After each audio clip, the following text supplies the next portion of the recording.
Hanggang ito, you give us again privilege to worship Thee in spirit and in truth. Thank you, God, for the special number. Thou prepared our heart today to receive Thy word. Holy Spirit, speak to us in a very personal way or special way through Your word. Use the servant of God, make my blessing to Thy people this morning. Dalayan ko Diyos, send us revival from heaven through Your words, through Your servant this morning. Use me mightily to deliver Your message and to give us revival in our Christian life. Forgive our sins, cleanse our heart, and save souls today. And all these things you asked in Christ Jesus' name. Amen. Ang sabi ng verse 62, no man having put his hand to the plow and looking back is fit for the kingdom of God. No? Yung nag-aararo, no? Ang kamay niya sa araro ay hindi pwedeng lumingon, no? Ang lumilingon ay hindi karapat-dapat sa kaharian ng Diyos, no? Lumingon, no? Kasi ang pag-araro ay hindi madali. Oo.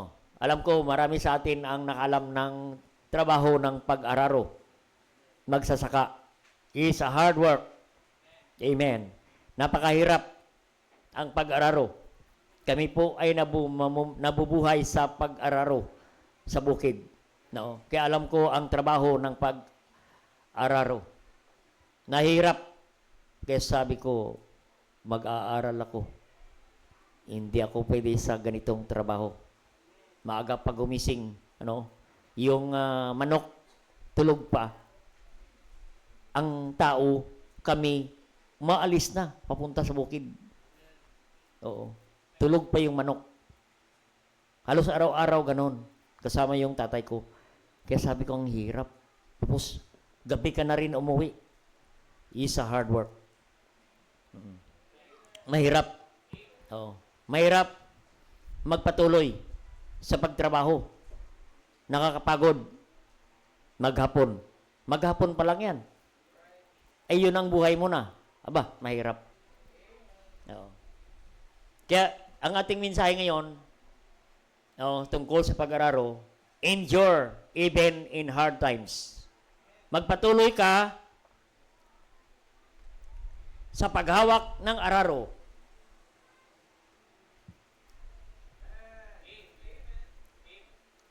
Kahit mahirap.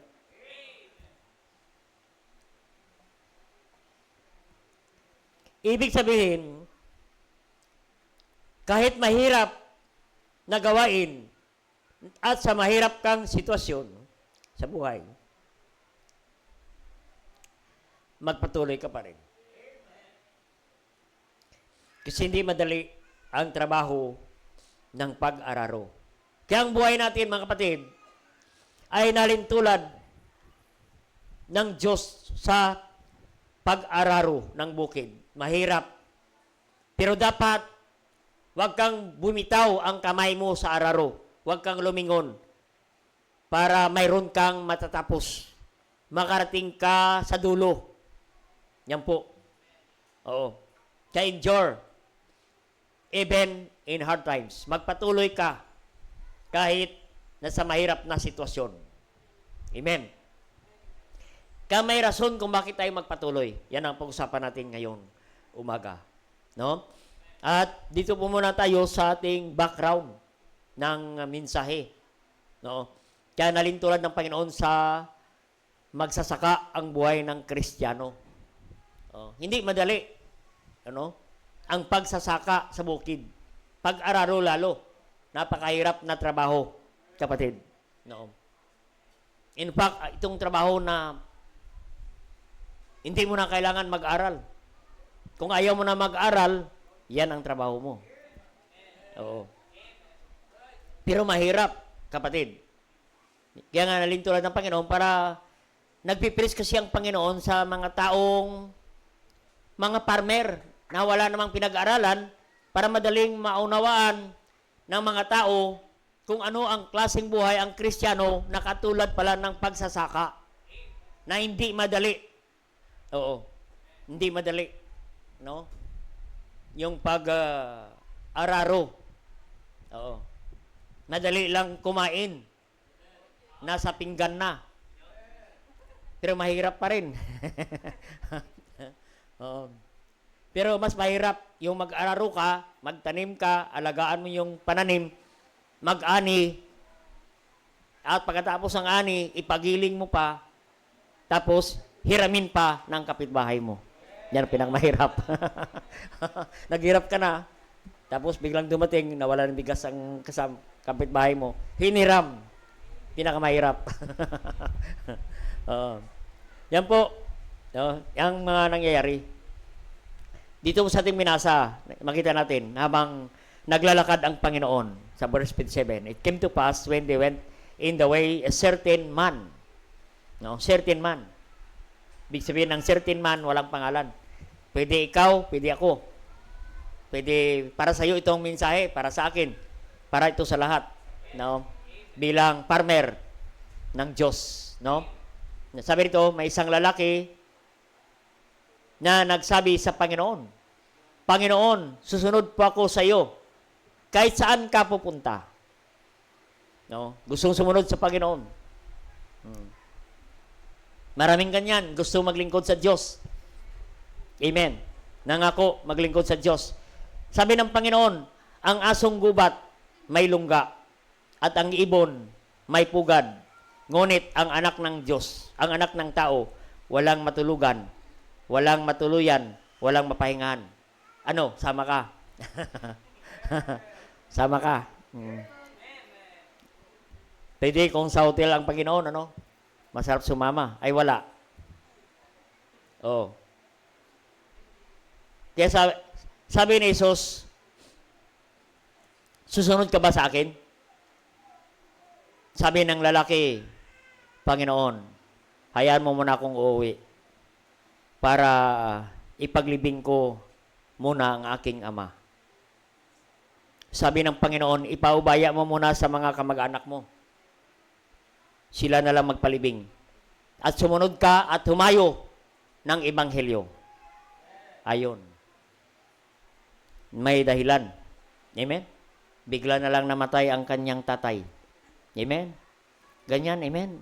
Mga estudyante, pagka ayaw pumunta sa school, please excuse me, my grandmother died. Oo. Kasi marami siyang grandmother eh. Meron kaming ganyan eh. Amen?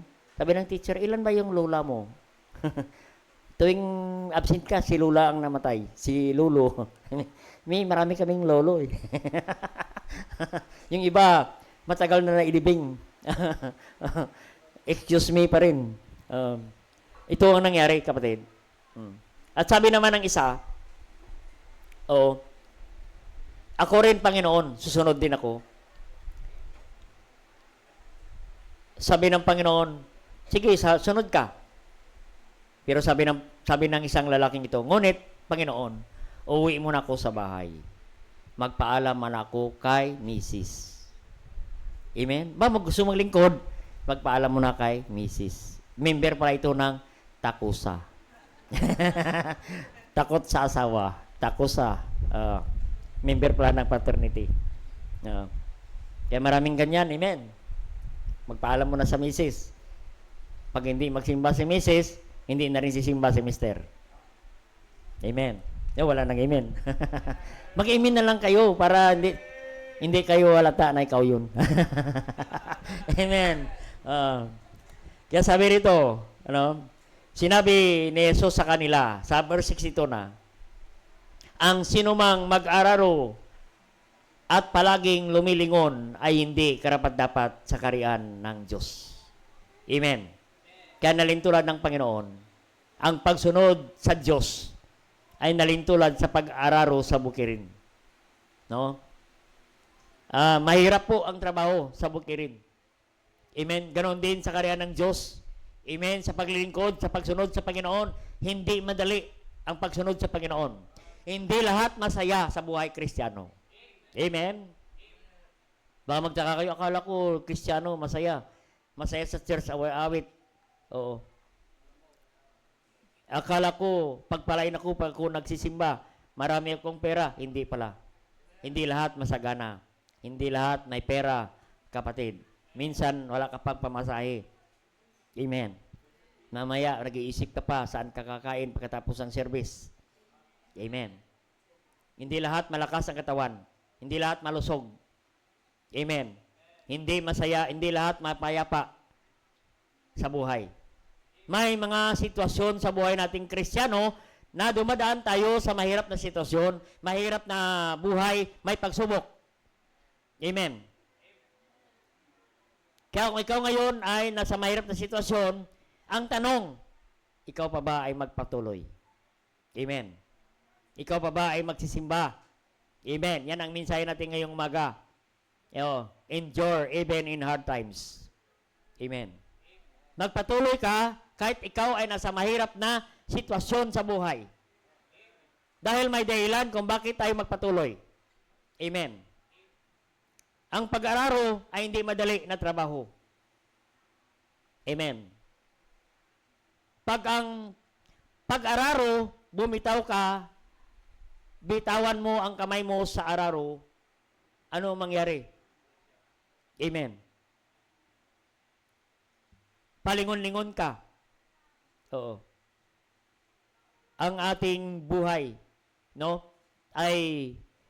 Ang ating pag-araro ay liko-liko. Amen ba sa mga nakasubok ng mag-araro? Pag hindi ka lumingon sa dulo, liko-liko ang pag-araro. Amen. Liko-liko ang resulta. Ganon din, kapatid, sa buhay natin. Pag tayo lingon-lingon, hindi tayo makarating sa dulo. Kaya sabi ni Jesus, dapat walang taong naglalagay ng kanyang kamay sa araro at lumingon sa likod ay karapat-dapat sa kaharian ng Diyos. Dapat, kapatid, sa pag-araro sa buhay, huwag bumitaw sa paghawak sa araro kasi maging liko-liko ang ating pag-araro. Kaya may rason na magpatuloy tayo kahit mahirap ang buhay pag-araro, mahirap ang sitwasyon natin sa buhay, kapatid. Oo. Kasi pag palingon-lingon tayo habang nag-araro, ano mangyari? Maging liko-liko ang ating pag-araro. Baluktot ang linya. Hindi diretso. Yan po ang ating pag-usapan kung bakit. No? Kaya may dahilan, may rason kung bakit tayo magpatuloy. Magpatuloy sa paghawak sa araro. Huwag bumitaw. Diretso ang tingin sa dulo. Yan ang ating pag-usapan. Bakit magpatuloy tayo sa pag-araro sa buhay? Ang number one, kapatid, na huwag tayong lumingon. Habang tayo nag-aararo. Kasi sabi ko kanina, liko-liko ang resulta ng daan ng araro. Yan po ang mangyari sa ating buhay. Pagpalingon-lingon tayo, habang nag-araro, liko-liko, buhol-buhol. So, number one, kapatid, bakit tayo magpatuloy? Huwag tayong lumingon. Kasi pag tayo lumingon, ang number one mangyari sa atin, crooked life will happen. Crooked, liko-liko, buhol-buhol sa buhay. Ang mangyari sa ating buhay, kapatid. Buhol-buhol, liko-liko, mali-mali. Ang buhay natin, kapatid. Kaya sa bukid, ang pag-araro ay dapat diretso. Diretso ang tingin, sa unahan ang tingin, kapatid. Pag lumingon ka, kapatid, pag lumingon ka sa kahit saan-saan, kasi ang araro, hinihila yan ng kalabaw o baka. Pag ang nag-araro, palingon-lingon, hindi naka-concentrate, anong mangyari? Pati ang baka, pati ang kalabaw, nalilito. Amen. Malilito sa atin ang kalabaw at baka. Amen. Malilito, saan ba ito pupunta? Amen. Masira, pwedeng masira ang araro. Isang bisis na ako nakasira ng araro. Amen. Kasi pag hindi ka marunong maghawak ng araro, masisira ang araro. Sabi ng tiyuhin ko, yung araro na yan, minana ko pa sa lulo mo. Tapos ikaw lang ang nagsira ng ararong yan. Matagal sa akin yan. Bakit? Kasi walang direksyon ang araro. Hindi marunong humawak ng araro. Kaya dapat, kapatid, sa paghawak ng araro, huwag nating bitawan ang ating kamay sa araro. Amen. Para dire-diretso, may direksyon ang pag-araro. Kasi pagka bumitaw ka sa pag-araro, lumingon ka pa, ano ang mangyayari?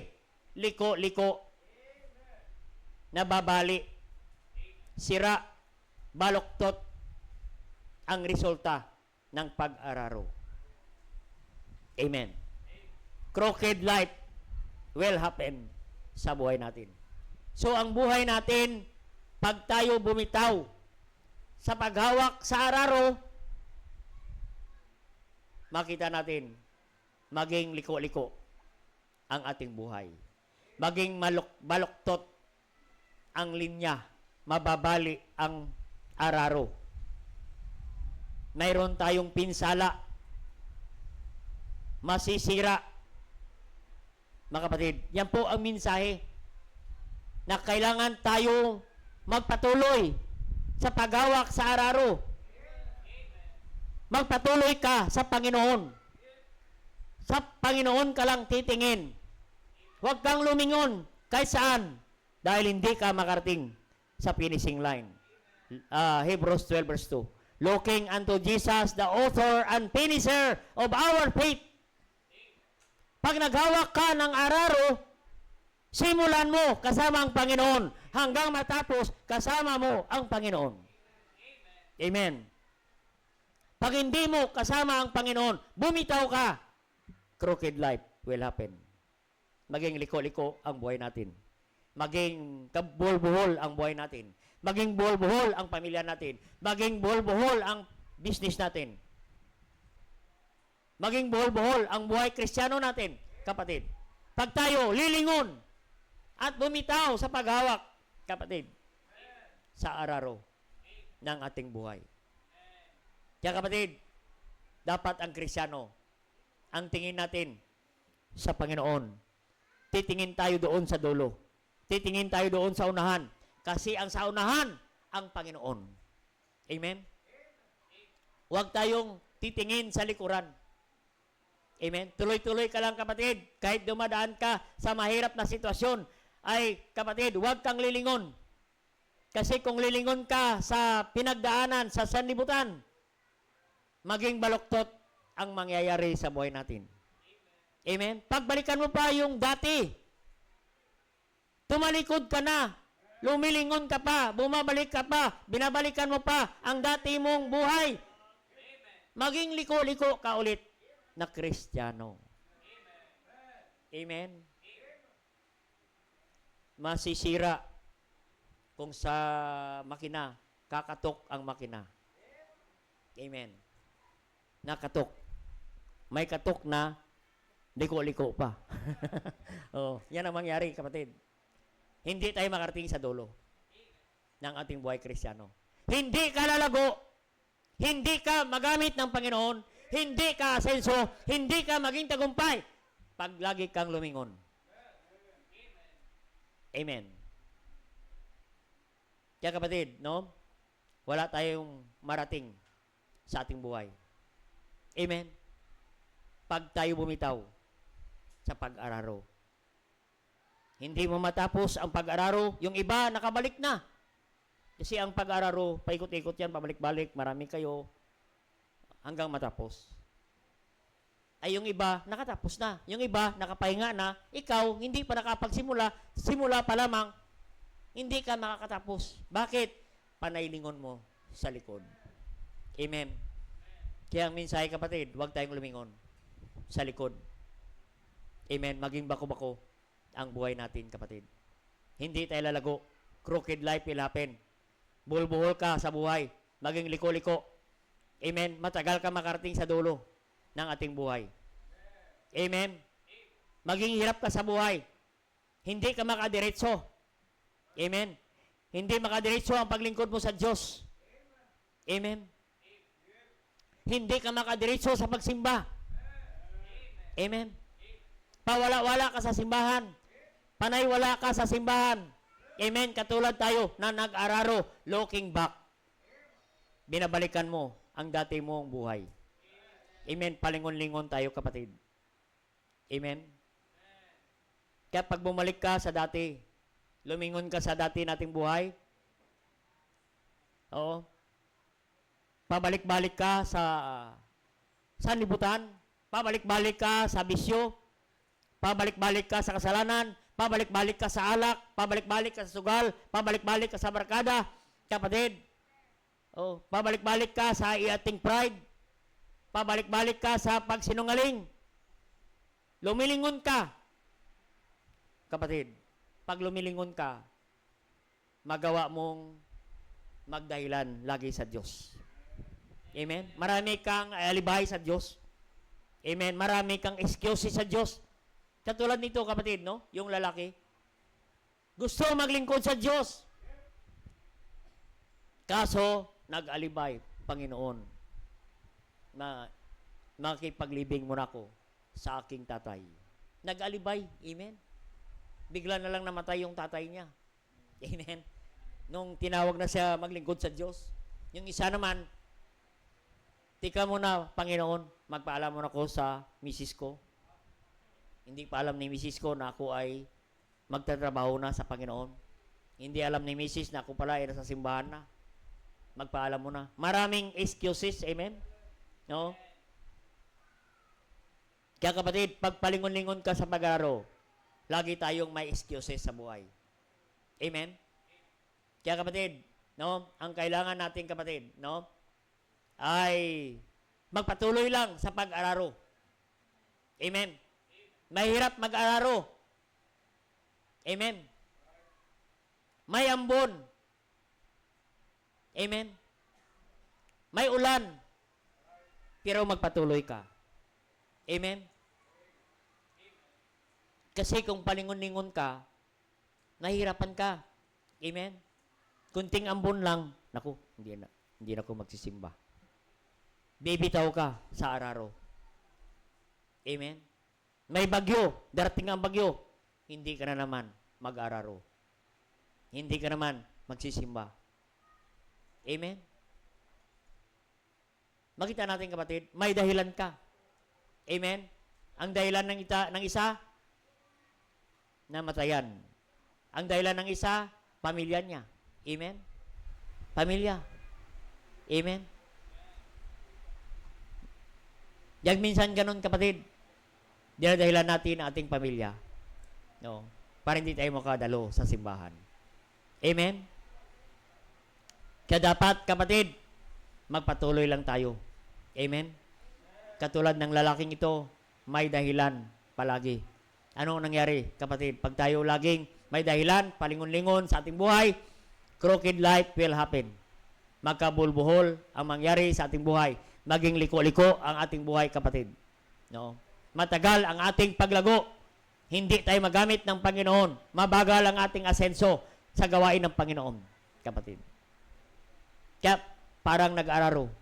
Puro lang simula at hindi makarating sa dulo. Walang na-accomplish. Amen? Paikot-ikot lang. Amen? Maubos ang panahon, nandyan lang tayo paikot-ikot, hindi tayo nakarating doon sa dulo. Amen? Ganun na mangyari. Crooked life. Nothing happened. Nothing accomplished sa buhay natin. No success sa buhay natin. Pag tayo ay lumingon at bumitaw sa paghawak, sa pag-araro sa ating buhay. Dapat manatili tayong paghawak sa araro, tumingin sa dulo, walang iba kundi ang Panginoon. Tuloy-tuloy lang tayo, kapatid. makarating tayo sa lugar ng pangako ng Panginoon. Amen? Napansin ninyo ang illustration, ang katulad tayo ng Israelite. Yung Israelite sa Exodus 16:3, tingnan natin, Exodus 16:3. Para maging malinaw ang ilustrasyon na ito. 16:3. Yung Israelite, inahon na sila ni Moses mula sa Egypt at naglalakad na sila papuntang Promised Land at doon sila sa wilderness. Nung nandoon sila sa wilderness, ang sabi ng salita ng Diyos, and the children, 16 verse 3, and the children of Israel said unto them, would to God we had died by the land of the Lord in the land of Egypt, when we sat by the flesh pots and did eat bread to the full, and we brought us to the port into the wilderness to kill this whole assembly with hunger. Amen. Nagreklamo po sila kay Moses, no? Na inahon sila ng Diyos mula sa Egypt sa pangunguna ni Moses. Pagdating sa wilderness, nagreklamo ang mga tao. Nahirapan doon sa wilderness. Sabi, lumingon sila sa Egypt. Mas mabuti pa mamatay sa Egypt. May pagkain doon. May bulalo doon. May tinapay doon. May sinangag doon. Kaysa dito sa wilderness at dito tayo mamatay. Lumingon ang Israelite. Sa Egypt. Na inalis na sila ng Panginoon sa Egypt at dalhin sila sa lugar ng pangako, lugar ng pagpapala. Doon na sila dalhin, kapatid. Pero maraming Israelite, maraming Kristiyano ang nagrereklamo, bumalik, lumingon doon sa Egypt. Maraming Kristiyanong ganon, kapatid. Anong nangyari? Marami po ang mga Israelite ang nandoon sa wilderness, namatay sa wilderness, naiwan sa wilderness, hindi sila nakarating sa Promised Land, kapatid. Bakit? Sila ay lumingon sa Egypt. Lumingon sa material na mga bagay. Amen? Kapag tayo lumingon, hindi tayo makarating sa Promised Land. Yung iba, nakarating sa Promised Land. Yung iba, naiwan sa wilderness. Doon na lang sila namatay na hindi nila nakita ang lugar ng pangako, lugar ng pagpapala ng Panginoon. Bakit? Lumingon sila doon. Lumingon sa Egypt. Anong gagawin para makarating tayo sa Promised Land? Dire-diretso lang tayo, kapatid. Sa paglilingkod, dire-diretso lang tayo sa pagsamba sa Diyos. Amen? Dire-diretso lang tayo sa pag-aakay ng kaluluwa. Dire-diretso lang tayo sa pagsamba, sa panalangin, sa pagbabasa ng salita ng Diyos. Tuloy-tuloy lang tayo, kapatid. Oo. Bakit? Pag tayo lumingon, ano mangyari? Katulad tayo ng Egypt na hindi nakarating sa Promised Land. Doon lang sila nanatili sa wilderness. The wilderness of sin, kapatid. Crooked life will happen pag tayo lilingon. Babalik pa tayo sa dati nating buhay, kapatid. Dapat dire-diretso na tayo sa ating paglilingkod sa Panginoon. Amen? Number two. Tayo magpatuloy sa Panginoon. Kasi kung hindi tayo magpatuloy sa Panginoon, crooked life will happen. Like Israelite. No? They died in wilderness. Hindi sila nakarating sa Promised Land. Maganda ang nais ng Panginoon na marating natin ang Promised Land. Doon sa dulo. Lugar ng pagpapala, maranasan natin. Dito pa sa lupa, maranasan natin ang Promised Land ng Panginoon. Amen? Number 2, ang dahilan kung bakit tayo magpatuloy. Endure, even in hard times. Number 2, ang kailangan natin, kapatid, commitment and consistent. Amen. To follow the Lord. Commitment and consistent. Kailangan may commitment ka at consistent ang kailangan natin para tayo maglilingkod sa Panginoon. Amen? Not comfort and convenience. Amen? Kaya ang pag-araro ay hindi madali, mahirap. mabigat. Pero ang kailangan, commitment and consistent. Ang kailangan. Kaya commitment and consistent is necessary sa pagpatuloy natin sa paglilingkod, patuloy sa pagsunod sa Panginoon. Amen? Commitment ang kailangan. Hindi madali ang pag-araro. Mabigat. Pero kailangan, pag may commitment ka, hindi ka bibitaw, hindi ka lilingon, hindi ka titigil. Dire-diretso ka lang, kapatid. Kaya ang kailangan natin, para magpatuloy tayo, commitment and consistent. Oo. Not convenience and comfort. Kasi hindi lahat convenience, hindi lahat comfort, hindi lahat masaya, hindi lahat masagana, hindi lahat malusog. Minsan may problema. Minsan may karamdaman. Minsan may kawalan. Ang mahalaga, commitment and consistent. May pangako ka at magpapatuloy ka sa Panginoon. Amen? Kasi maraming mga hindrances. Oo. Sa pag-araro, maraming hindrances. May bato na madaanan, may matigas madaanan, may ugat na madaanan. Hirap, hindi ka agad makarating. Pero ang mahalaga, nagpapatuloy. Kapatid, mahirap. May mga hadlang. Amen? Kaya tuloy ka lang sa pagsamba, tuloy ka lang sa pagpanalangin, tuloy ka lang sa pagbabasa ng salita ng Diyos, tuloy ka lang sa pag-akay ng kaluluwa. Amen? Tuloy ka lang. Kasi may mahirap na sitwasyon. Amen? Magpatuloy lang tayo, kapatid. Maging pag-aakay ng kaluluwa. Mahirap. Amen? Nung kami ay pumunta ng Webes sa Indang, maraming hadlang. Maraming hadlang. Sasakay na kami sa bus. Nakalimutan pa yung pamasahe. Hindi ko sana yung pera. Sabi niya doon. Abang na kami ng bus. Yung wala pa pala kaming pamasahe. Hanggang patindig araw lang. Bumalik, maraming hadlang. Amen. Pagdating doon, pambihira. Maraming hadlang. Oo. Mahirap. Siran mo, maraming tumatanggi. Sarado, Katoliko, may kandado. Oo. Sabi ko, ang hirap pala yung puso ng mga tao rito. Matitigas. Ang kailangan dito, tuloy-tuloy ang pag-araro. Kasi matitigas ang mga puso ng tao dito. Oo. Tinanong ni Ross yung isa, matanda, ba kailangan mo tanggapin si Jesus bilang tagapagligtas? Sabi niya, tinanggap ko ng Panginoon since birth. Ano pang ipatuloy mo dyan? Since birth, tinanggap niya ng Panginoon. Subukan mo mag-share ng ganyan. Amen.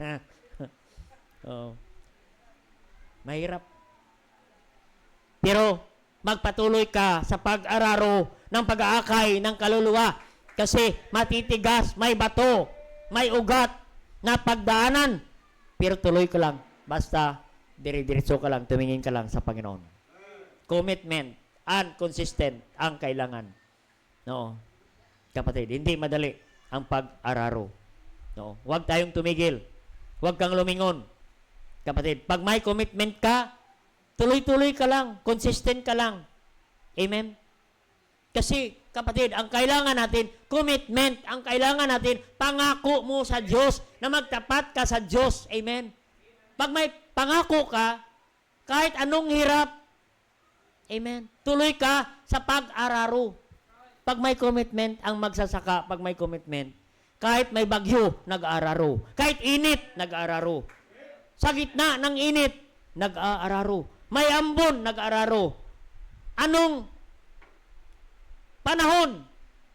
Tuloy-tuloy siya sa pag-araro. Bakit? May commitment siya sa pag-araro. Amen? Yung tatay ko, farmer. Sabi ng nanay ko, ano ba si tatay mo?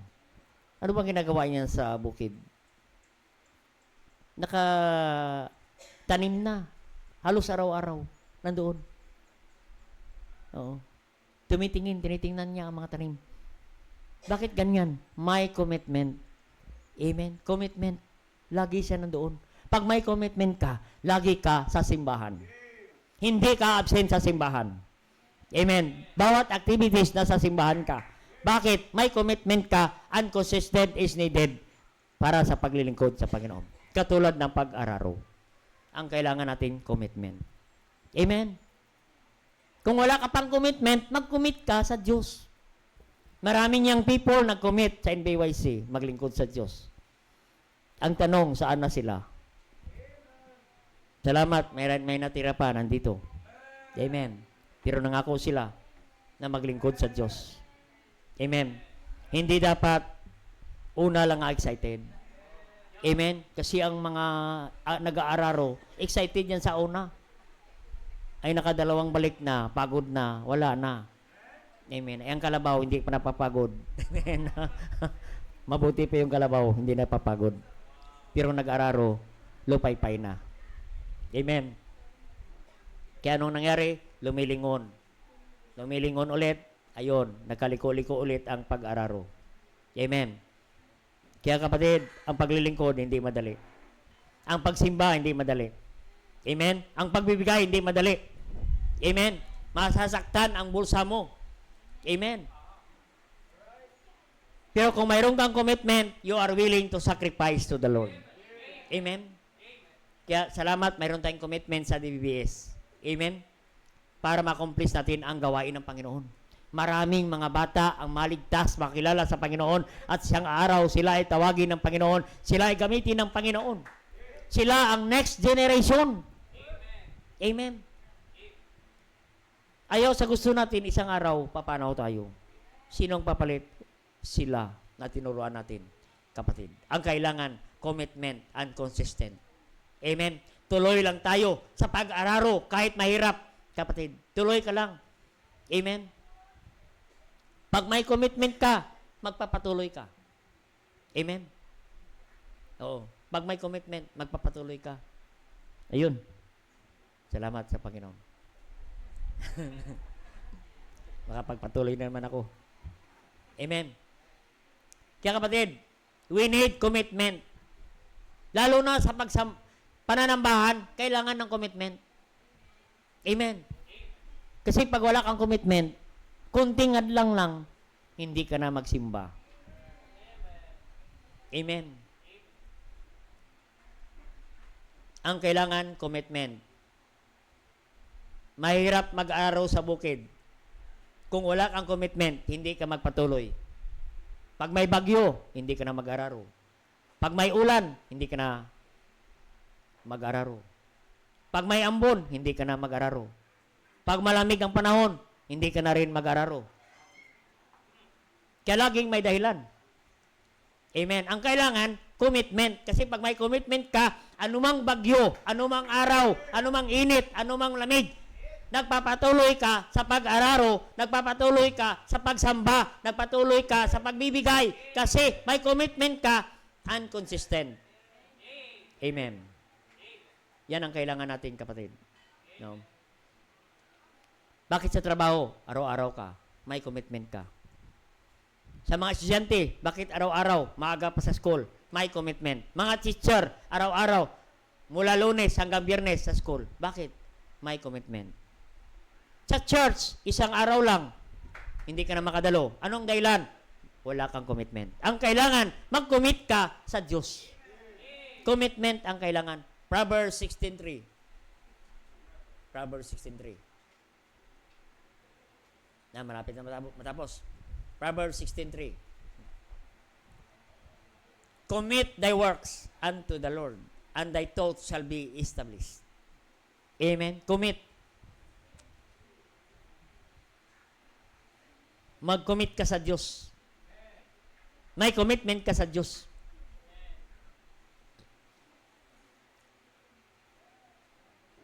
And thy thoughts shall be established.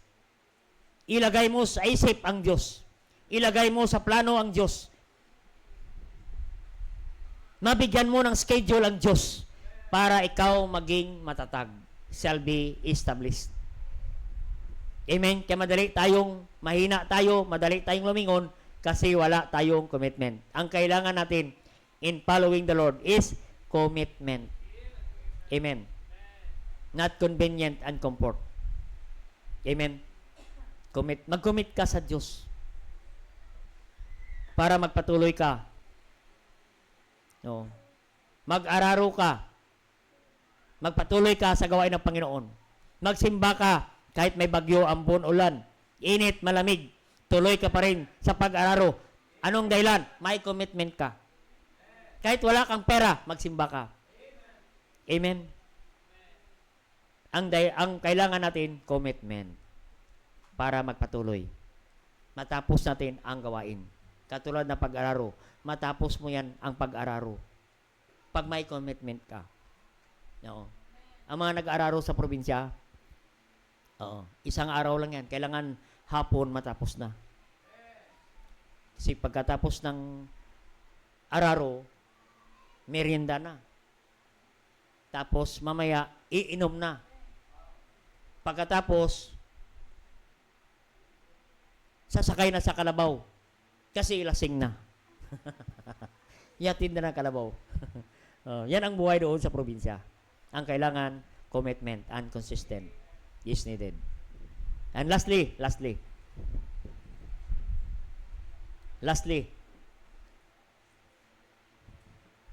bakit tayo magpatuloy sa pag-araro? Kahit mahirap, huwag tayong lilingon. Ang lilingonin natin, kapatid, ito ang number 3, our children. Our children will be guided in the right direction. Amen. Yan po ang pangatlo. Bakit tayo magpatuloy sa pag-araro? Sa pagpagal sa Panginoon. Para sa mga anak natin. Para hindi sila maliligaw. Para hindi sila malilito. Katulad ng pag-araro. Pagpalingon-lingon, walang direksyon. Ang kalabaw, malilito. Ang baka, malilito. Sa nag-aararo. Kung palingon-lingon tayo, ang kalabaw, malilito. Ganon din, kapatid. Pag tayo palingon-lingon sa paglilingkod sa Diyos, anong mangyari? Ang ating mga anak, mga apo, malilito. Katulad ng kalabaw. Malilito sila. Maliligaw sila. Mawala sila ng direksyon. Kaya kapatid, isipin natin, ang ating mga anak at apo. Huwag tayo palingon-lingon. Dahil ang ating anak, apo, maliligaw isang araw. Wala silang direksyon, kapatid. Wala silang marating. Amen? Kung tayo palingon-lingon. Kaya kapatid, mga tatay, mga magulang, mga nanay, huwag tayong lingon-lingon sa mga bagay. Dahil ang ating mga anak at mga apo, isang araw, sila walang direksyon, sila malilito sa buhay. Amen? Kung ang pamilya, palingon-lingon. Amen? Mga anak natin, malilito. Kung tayo sisimba, kung tayo hindi sisimba, malilito ang mga bata, isang araw, maliligaw sila, at wala na silang direksyon. Amen. Our children will be affected. Amen. Kaya kung nag-araro ka sa gawain ng Panginoon, tuloy-tuloy ka lang, kapatid. No? Kasi kung palingon-lingon tayo, isang araw, ang ating mga anak mawala na sa direksyon. Ang ating mga apo, maliligaw sila. Mawawala sila sa simbahan, mawawala sila sa ministry, mawawala sila sa kalooban ng Diyos, malilito sila sa buhay, at mamuhay sila na walang direksyon, mamuhay sila na wala sa kalooban ng Diyos, kapatid. Kaya kawawa ang ating mga anak. Kung ang magulang bumitaw sa araro at palingon-lingon, madisgrasya ang ating mga anak. Malilito ang ating mga anak, maliligaw ang ating mga apo. Kapatid. Amen? Masisira ang ating pamilya pag lumingon tayo isang araw. Kaya nasa atin, kapatid, ang paghawak sa araro. Hawakan mo na ang araro. Tumingin ka na sa dulo. Para sa iyong mga anak. Mga anak, makarating tayo sa dulo. Sunod lang kayo. Amen. Ay kung magulang, bumibitaw. Mga apo, mga anak, wala na. Maliligaw na rin sila, kapatid.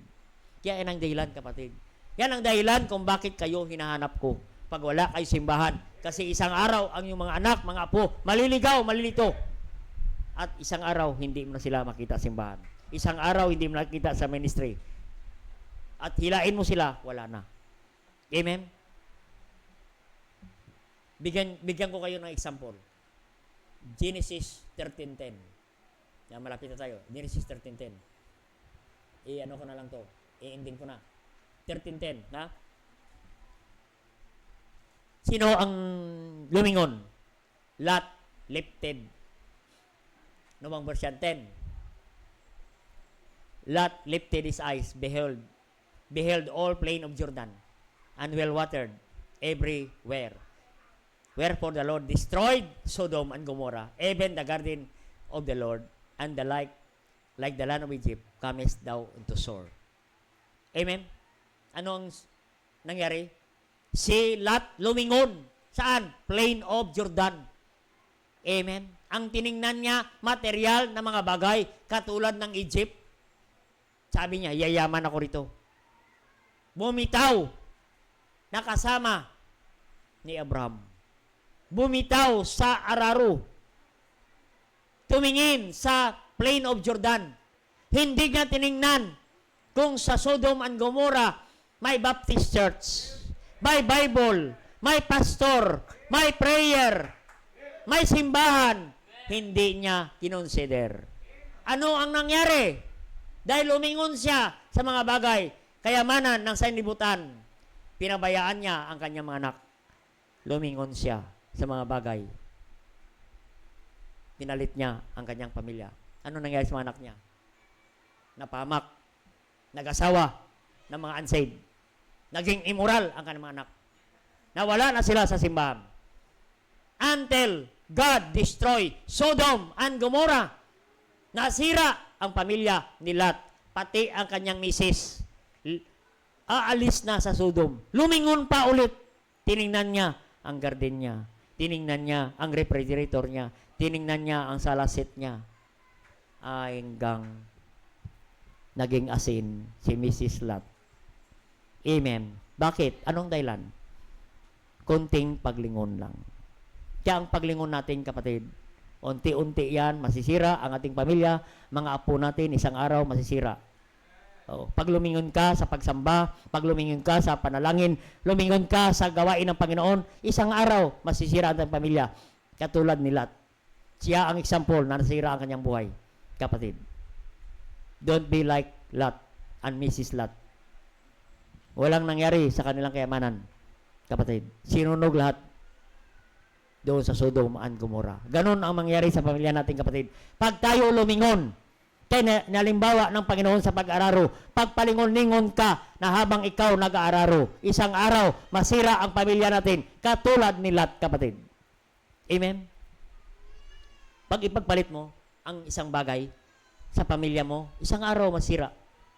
Amen? Katulad ng preaching ko, si Iso, sa Genesis 25:30, no? Preaching ko last Wednesday, si Iso, pinagpalit niya sa isang kunting nilaga, kunting pagkain, dahil nagutom siya, nahirapan siya, pinagpalit niya sa kunting sabaw, ang pinakamalagang bagay, ang kanyang birthright. Anong nangyari? Nasira. Nawala ang blessing, kapatid. At hindi lang yan, kapatid, nasira ang kanyang pamilya. Oo. Alam niyo ba nasira ang kanyang pamilya? Ni Iso. No? Ang Iso, ang ibig sabihin ng nickname ni Iso, Edom. Ang kanyan Edomites. Sino si Edomites? Obadiah 1:18. Yan si Obadiah 18. Pag tayo lumingon, si Iso, lumingon lang. Maliit lang na bagay. Maliit lang na bagay ang pagsamba, maliit lang na bagay ang pagpunta sa simbahan, maliit lang na bagay. Pero isang araw, kapatid, pag ipagpalit natin yan, masisira ang ating pamilya, katulad ni Iso. Oo. Obadiah 1:18. Tingnan natin na. And the house of Jacob shall be a fire, and the house of Joseph flame, and the house of Esau for stubble,